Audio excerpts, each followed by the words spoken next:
Batten ते धाड़ो, मुंड ते धाड़ो, तंगीर ते कब्जो, तंगीर ते कब्जो, भंडारा ते कब्जो। जिंदा मज़ामतन, जिंदा मज़ामतन, जिंदा मज़ामतन।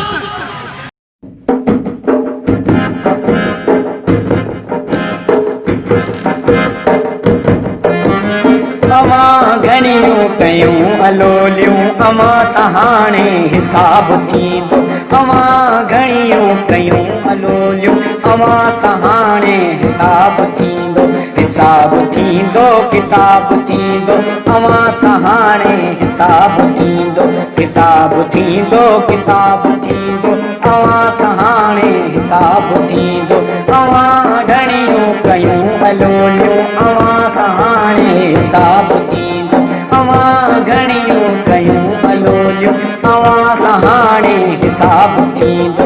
हिसाब थींदो किताब थींदो, अमां सहाणे हिसाब थींदो।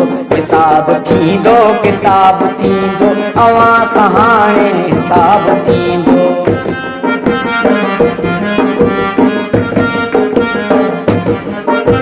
बिनी हथन सां ॿई किनारा, लुटिया सिंधुअ जा तो साल सारा।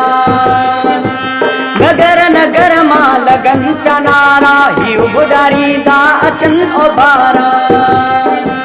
नगर नगर मां लगन पिया नारा, हियूं बुॾारींदा अचनि ओभारा। ठाहियो किटाडन जहिड़ियूं ही टोलियूं, अवां सहाणे हिसाब थींदो। ठाहियो किटाडन जहिड़ियूं ही टोलियूं, अवां सहाणे हिसाब थींदो। हिसाब थींदो किताब थींदो, अवां सहाणे हिसाब थींदो। नाज़रीन, हैदराबाद में पोरिस मज़ामत पारां सिंध के बेटन ते वफ़ाक़ी वालार ख़िलाफ़ जेको आहे हैदराबाद शहबाज बिल्डिंग खां हैदराबाद प्रेस क्लब ताईं एहतजाज जी रैली कढी वई आहे, जेका हैदराबाद प्रेस क्लब ताईं पहुची आहे, जंहिंमें सिंध जा सियासी समाजी अदीब ऐं दानिशवर वॾी तइदाद में हिते मौजूदु आहिनि। सिंध जूं नियाणियूं मौजूदु आहिनि हिते, उन्हनि सां ॻाल्हि ॿोल कंदासीं त हुननि जो ॾिसो जी सदारती ऑर्डिनेंस सिंध जे बेटन ते कब्ज़े करण लाइ निकितो आहे। सॼी सिंध सरापा एहतजाज आहे, छो त असां सम्झूं था त सिंध जो माण्हू पंहिंजे क़ौमी मफ़ादनि ऐं पंहिंजे वसीलनि जे हवाले सां इंतिहाई हिसास आहे। ऐं जॾहिं बि सिंध जे पाणीअ ते दाड़े लॻण जी कोशिशि थी हुजे, सिंध जे वादानत जे ख़िलाफ़ु साज़िश थी हुजे, सिंध खे कूड़ी आदमशुमारी जे ज़रिए अददी तौर ते घटि ॼाणायो हुजे, तॾहिं सिंध जे माण्हू पंहिंजे इज्तिमाही शऊर जो मुज़ाहिरो कयो आहे।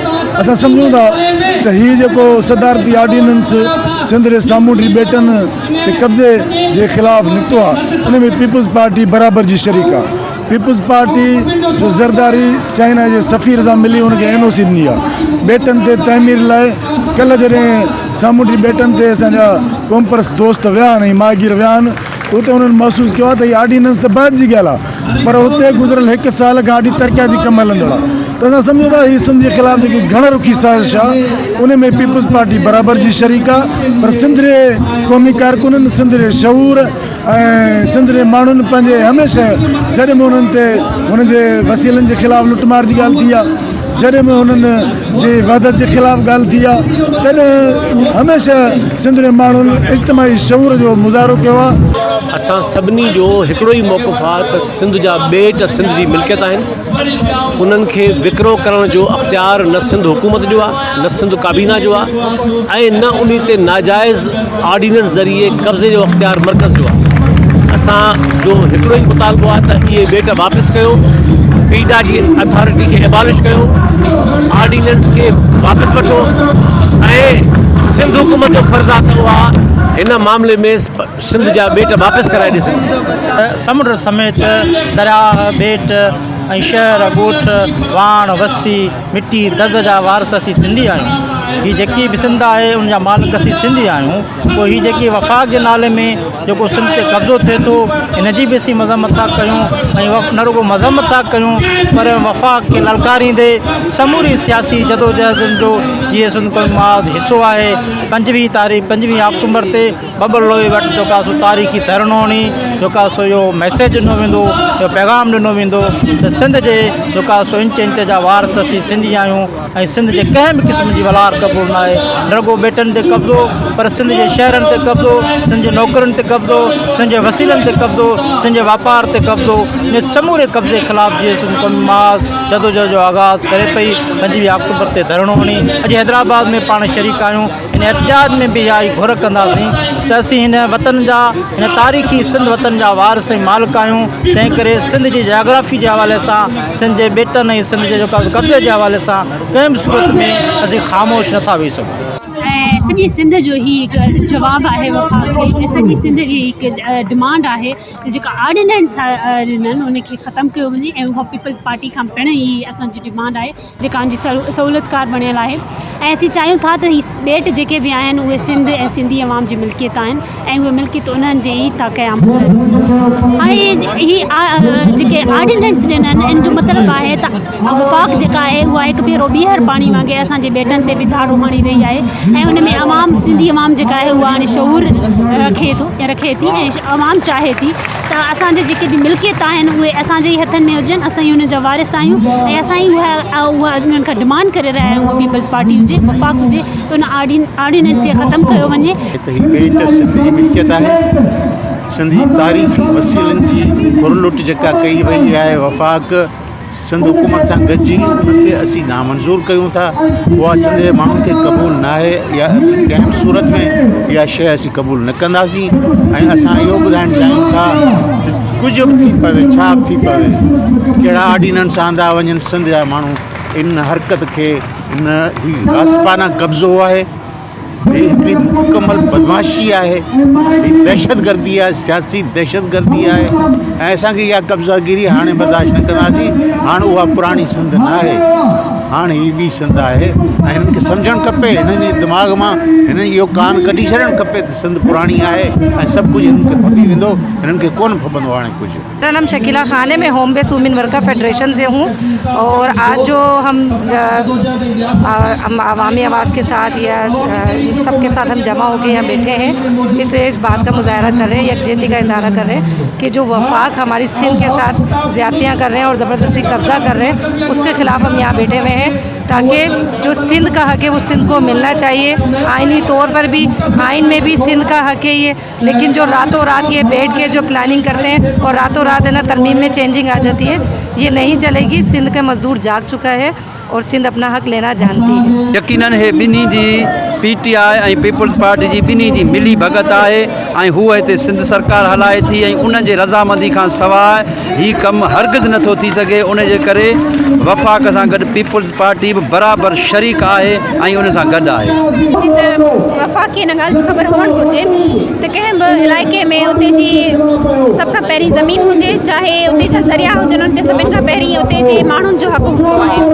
किथे बि जमहूरी मुल्कनि में ईअं न आहे थींदो जो कंहिं सूबे जे ते वफ़ाक़ जो कब्ज़ो हुजे। असां हिनखे रद्द कयूं ऐं हिते तक़रीबन सॼो सिंध जो शऊर जी गॾु थियो आहे, सॼे सिंध जो शऊर हिनखे रद्द करे ऐं हीअ असांजे समुंडनि ते ॿुधाइनि पिया त असांखे वञण जी इजाज़त कोन्हे त इन्हनि सामूंडी ॿेटनि ते अहिड़ो छा थी रहियो आहे जो असांखे उते वञण जी इजाज़त कोन्हे ऐं असीं सम्झूं था त हीउ जेको वफ़ाक़ी ऑर्डिनेंस आहे इहो सिंध जी वहदत ते वार आहे, इहो सिंध खे टोड़ण जे बराबरि आहे। असीं इहो चऊं था त जॾहिं सिंध मां 1000 एकड़ बि ज़मीन टोड़ी वञे थी, 1000 एकड़ बि ज़मीन सिंध मां ॿाहिरि कई वञे थी त उहो सिंध खे टोड़ण जे बराबरि आहे।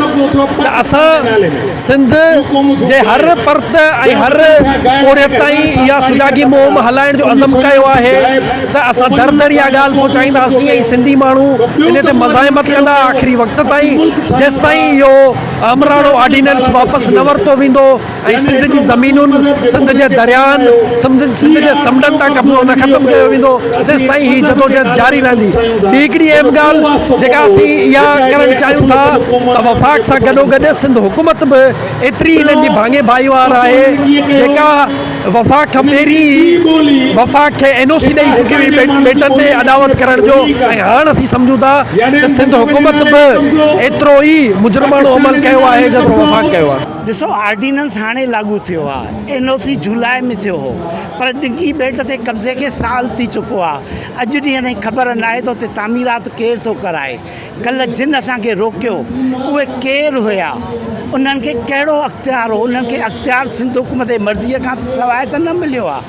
याने सिंध सरकार सिंध जो सौदो कयो आहे। ऐं अॼु जी सिंध असेंबली जंहिंमें PP हुजे, PTI हुजे, GDA हुजे, अॼु असांखे 1 यूनिट वारी असेंबलीअ जो ॾेख थी ॾे।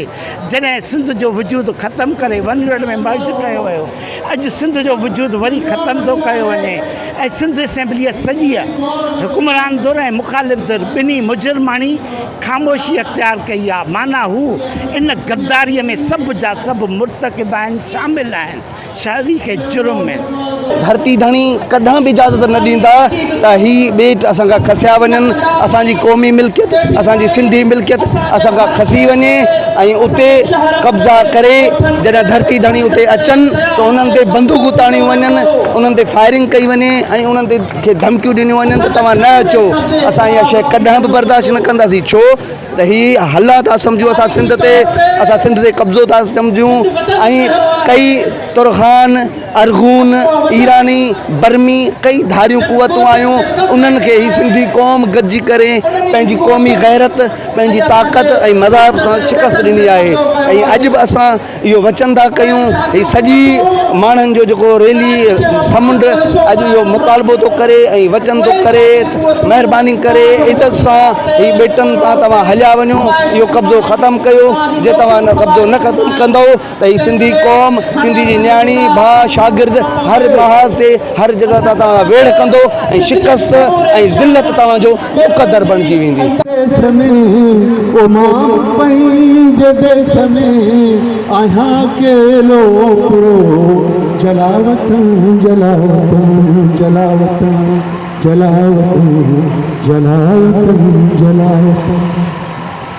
रोज थो ज़हर पिया मरा जियां जियां मरा, ओ रोज थो ज़हर पिया मरा जियां जियां मरा, ओ जण कलाची कुन में बुढ़ा तरा, ओ याद वे दीप जीअं उझा बरा, ओ जण सलीब ते टंगे, ओ जण सलीब ते टंगे, तो सर्द मां हुजा बदन, जलावतन जलावतन जलावतन जलावतन जलावतन जलावतन। जा मुर्ग मुँह खवई खसी पे मुर्ग जो आहे कसम, जी जल जे मिठड़ी भंगे हर सुख जो आहे कसम, मरत रुन से जो ज़ालिमो ते मुर्ग जो आहे कसम, पलो कंदुस पलो कंदुस पलो कंदुस पलो कंदुस, ऐं वक्त तो सहावचन मां कीअं रहा जलावतन, मां कीअं रहा जलावतन, मां कीअं रहा जलावतन। तव्हां पोइ मज़ामत जे अॻवाननि ऐं सियासी समाजी अदीबनि जो ॻाल्हि ॿोल ॿुधी, उन्हनि जो इहो ई मुतालबो आहे वफ़ाक़ी सरकार खे फौरी तौर ते ऑर्डिनेंस रद्द करणु घुरिजे ऐं असांजी जेसिताईं ऑर्डिनेंस खे रद्द न कयो वेंदो तेसिताईं असांजी पुरअमन मज़ामत जेका आहे पूरी सिंध में जारी रहंदी। Waheed Mustafa, voice of Sindh TV news, London, Hyderabad.